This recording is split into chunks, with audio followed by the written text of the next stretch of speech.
수강생 여러분, 안녕하세요. 한국의 해외 직접 투자 강좌를 맡은 배현호입니다.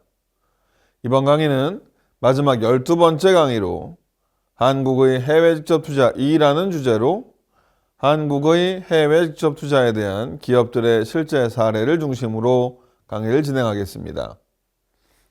이번 시간은 첫 번째 시간으로 한국의 해외 직접 투자 전반에 대한 추세와 현황 등을 신문기사를 통해서 살펴보도록 하겠습니다. 2000년 이후 한국의 해외 직접 투자가 주요국 대비 가파르게 증가한 반면 외국인의 국내 투자는 비교적 낮게 증가해 투자 순유출 규모가 3,105억 달러, 약 407조 원에 달한다는 분석이 나왔습니다.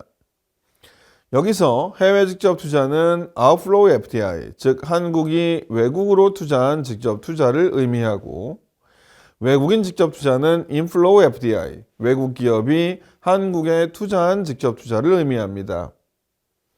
경제 성장을 고려한 투자 증가율을 분석하기 위해 지난 20년간의 해외 직접 투자 및 외국인 직접 투자 증가율을 GDP 증가율과 비교한 결과 한국이 해외로 투자한 해외 직접 투자 증가율 2,465.7%는 GDP 212% 대비 11.6배 높았습니다. 이는 주요 G7 국가 중 가장 높은 수준입니다. 반면 한국에 투자한 외국인 직접 투자 증가율은 501.9%는 GDP 증가율의 2.4배로 영국의 5.5배, 프랑스의 3.7배, 이탈리아의 3.3배, 미국의 3.1배보다 낮게 나타났습니다. 일본은 이 기간 명목 GDP가 0.6% 감소해 GDP 증가율과 투자 증가율을 비교하기가 적절치 않기 때문에 비교 대상 국가에서 제외하였습니다. 다만 경제 성장을 고려하지 않은 단순 누적액 증가율로 봐도 한국이 해외로 투자한 해외 직접 투자는 G7 국가들과 큰 격차로 1위를 기록했는데 2000년부터 2021년까지의 한국의 해외 직접 투자에서 한국에 대한 외국인 직접 투자를 차감한 투자 순유출 규모는 3,105억 달러에 달했습니다. 반면 미국은 3조 7,163억 달러, 영국은 9,685억 달러가 각각 순유입된 것으로 나타났습니다. 일본은 1조 4,988억 달러, 독일은 9,892억 달러가 각각 순유출되었습니다. 이러한 순유입과 순유출 국가는 각 국가의 경제 산업 구조와 관련이 있는 것으로 판단됩니다. 한국, 일본, 독일은 대표적인 제조업 중심 국가입니다. 반면에 미국과 영국은 서비스업 중심 국가로 구분할 수 있는데 이러한 산업 구조의 특징이 앞서 설명한 차이를 발생시킨 주요 원인으로 생각됩니다. 경총은 한국의 외국인 직접 투자가 활발하지 않고 해외 직접 투자만 빠르게 증가한 데에 대해 경쟁국보다 협소한 내수시장, 과도한 시장 규제, 취약한 조세 경쟁력 등이 국내 투자 결정에 부정적인 영향을 미쳤기 때문이라고 분석했습니다. 경총 경제조사본부장은 지난 20여 년간 한국 기업의 해외 직접 투자가 G7 국가에 비해 빠르게 증가한 것으로 나타났다면서 투자 순유출 규모 확대는 해외 시장 개척 등으로 일정 부분 불가피하지만 국내 투자 환경이 개선되지 못하고 있기 때문도 크다라고 지적했습니다. 이어 우리 기업의 해외 투자 증가를 부정적으로 보기보다는 신성장 동력 확보를 위해 투자 총량을 키우는 동시에 외국인의 국내 투자를 확대하기 위한 노력이 시급하다면서 법인세 최저세율 인하 및 조세 경쟁력 강화와 규제 개혁을 통해 우호적인 투자 환경을 조성해야 한다고 덧붙였습니다. 2021년 해외 직접 투자액이 758억 7천만 달러를 기록해 역대 최고치를 나타냈습니다. 특히 4분기 해외 직접 투자액은 302억 1천만 달러로 전년 동기 대비 62.7% 급증했습니다. 전 세계 코로나19 백신 보급 등에 따른 팬데믹 우려 완화로 2분기부터 투자가 회복됐기 때문으로 보입니다. 기획재정부는 2021년 연간 및 4분기 해외 직접 투자 동향을 통해 이같이 밝혔습니다.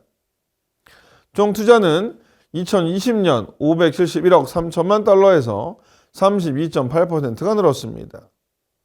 지난 2016년 33.2% 증가 이후 최대 증가율입니다.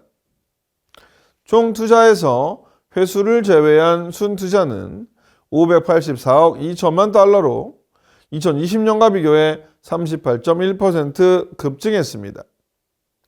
해외 직접 투자는 앞서 지속적으로 증가세를 나타내다가 2020년 코로나19 여파로 감소했습니다. 2020년 총 투자는 571억 3천만 달러로 2019년 648억 5천만 달러에서 11.9% 감소했습니다. 지난해 해외 직접 투자를 업종별로 보면 주요 투자 업종인 금융보험업 및 제조업 투자가 지속적으로 증가하는 가운데 소프트웨어 투자 등에 따른 정보통신업 분야의 투자 증가가 두드러졌습니다. 지역별로는 북미가 302억 9천만 달러로 가장 많은 투자액을 기록했습니다. 이어 아시아 183억 3천만 달러, 중남미 127억 2천만 달러, 유럽 123억 3천만 달러, 대양주 16억 6천만 달러, 아프리카 3억 1천만 달러, 중동 2억 3천만 달러 순으로 나타났습니다. 국가별로도 미국 275억 9천만 달러, 이어서 케이만군도, 중국, 룩셈부르크 등 대부분 나라에서 금융보험업과 제조업 주요 투자처에 대한 투자를 중심으로 전년 대비 투자 규모가 증가했습니다. 해외 직접 투자액 성장세는 2021년 4분기에 가장 크게 증가했습니다. 2분기부터 코로나에서 회복하기 시작한 경향이 뚜렷하게 나타났습니다. 순투자는 260억 6천만 달러로 전년 동기 대비 82.8% 증가했습니다. 4분기 업종별, 지역별, 국가별 투자액 규모도 2021년 평균과 비슷한 순서로 나타났습니다. 다만 업종에서는 전기가스업에서, 국가별로는 프랑스에 많은 투자가 진행된 것으로 나타났습니다. 참고로 최근까지 한국의 해외 직접 투자 현황은 그래프와 같습니다. 막대 그래프가 신고 금액 기준이고 꺾은 선 그래프가 투자 금액 기준인데, 최근의 현황을 보면 신고 금액 기준으로는 2021년을 정점으로 이후 다시 감소하고 있으며, 투자 금액 기준으로는 2022년을 정점으로 이후 감소하고 있는 것을 확인할 수 있습니다.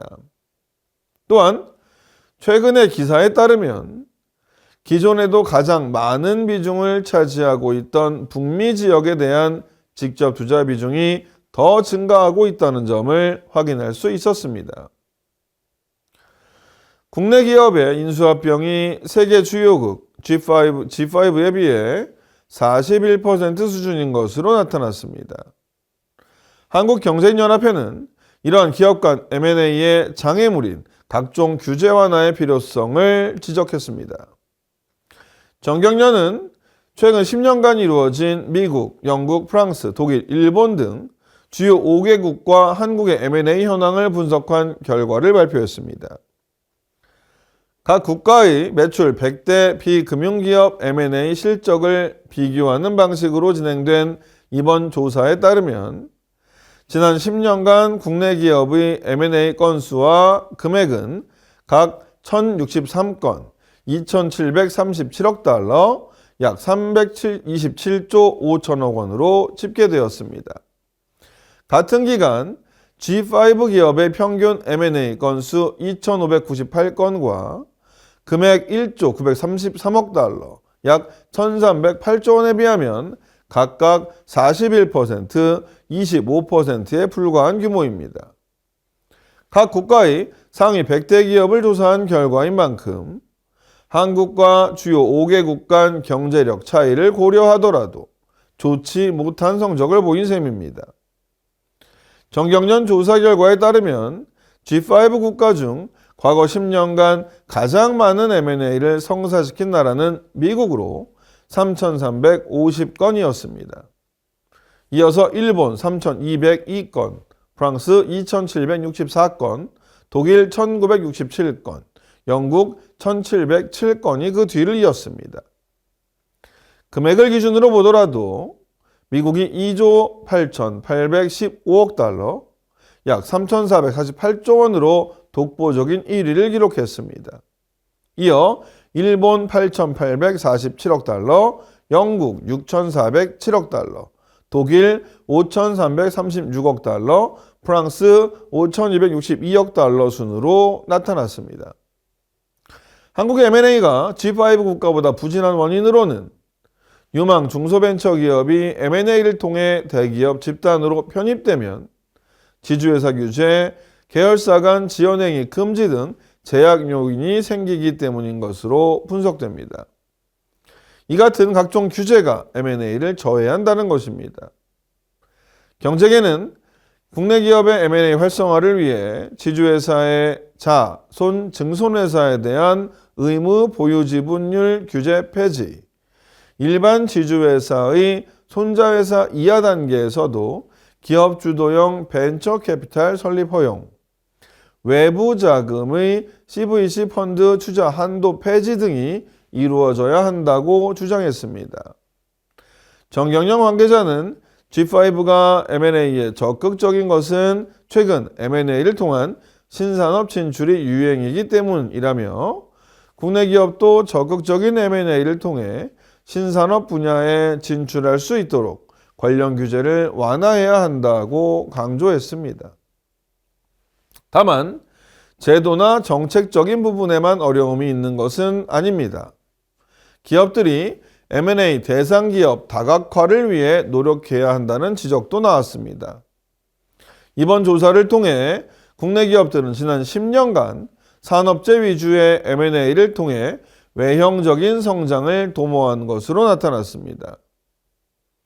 전체 M&A 1,063건, 2,737억 달러 중 358건, 1,320억 달러가 산업재 분야에서 이루어져서 그 비중이 각각 33.7%, 48.2%에 달했습니다.